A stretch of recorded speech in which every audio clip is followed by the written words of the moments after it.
এবার গ্রাহক পর্যায়ে বিদ্যুতের দাম 15 থেকে 29% পর্যন্ত, অর্থাৎ ইউনিট প্রতি 70 পয়সা থেকে 1 টাকা 80 পয়সা পর্যন্ত বাড়ানোর প্রস্তাব করা হয়েছে।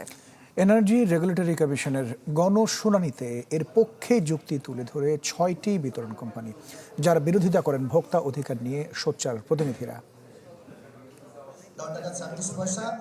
গণশুনানির দ্বিতীয় ও শেষ দিন খুচরা পর্যায়ে বিদ্যুতের দাম বাড়ানোর প্রস্তাব করে একে একে 6টি বিতরণ কোম্পানি।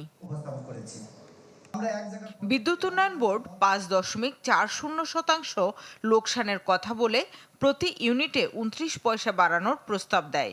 পল্লী বিদ্যুতায়ন বোর্ডও লোকসান মেটাতে প্রতি ইউনিটে 50 পয়সা, ডিপিডিসি 1 টাকা 61 পয়সা, ডেসকো 86 পয়সা, ওজোপাডিকো 85 পয়সা আর নেসকো 1 টাকা 66 পয়সা বাড়াতে চায়।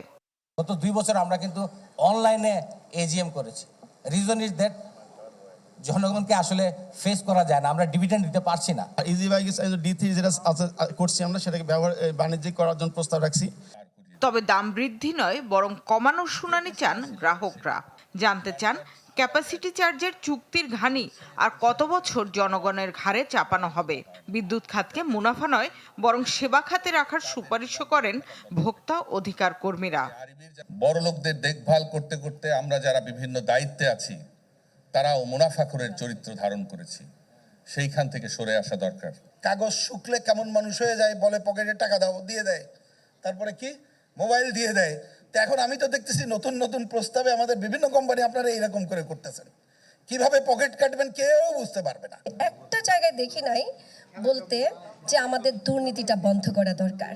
বিদ্যুতের দাম কি করলে কমানো যেতে পারে, সেরকম একটা পরিকল্পনা কেন কেউ দেয় না? দাম বৃদ্ধির জাতাকলে লাইফলাইন গ্রাহক বা কম বিদ্যুৎ ব্যবহারকারী, প্রান্তিক কিংবা মধ্যবিত্তের ভোগান্তি কোথায় গিয়ে ঠেকবে তা কি বিইআরসি ভাবছে? ক্যাপাসিটি চার্জের জন্য যে সাবসিডির যে পরিমাণ, এটা হিউজ পরিমাণে বেড়ে গিয়েছে এবং এটা নিঃসন্দেহে এটা জাতির জন্য একটি ক্ষতিকর কাজ হয়েছে। কোনো প্রকল্প বিইআরসির মতামত ছাড়া যেন পরিকল্পনা পর্যায়ে, পরিকল্পনা কমিশনে যেন না যায়। We will have to ensure it. বিতরণ কোম্পানির আবদার আর গ্রাহকের যুক্তিতর্ক শুনে শিগগিরই আসবে বিদ্যুতের দাম বাড়ানোর সিদ্ধান্ত। আমরা আপনাদের বক্তব্য গুরুত্বের সঙ্গে। শামিমা সুলতানা, চ্যানেল 24, ঢাকা। ঈদ আসবে, সাথে ক্যাশব্যাকও আসবে। নিজের বা প্রিয়জনের জন্য কেনাকাটায় এবারও নগদ পেমেন্টে পাচ্ছেন দারুণ ক্যাশব্যাক। তাই যাই কিনুন, পেমেন্ট করুন নগদে।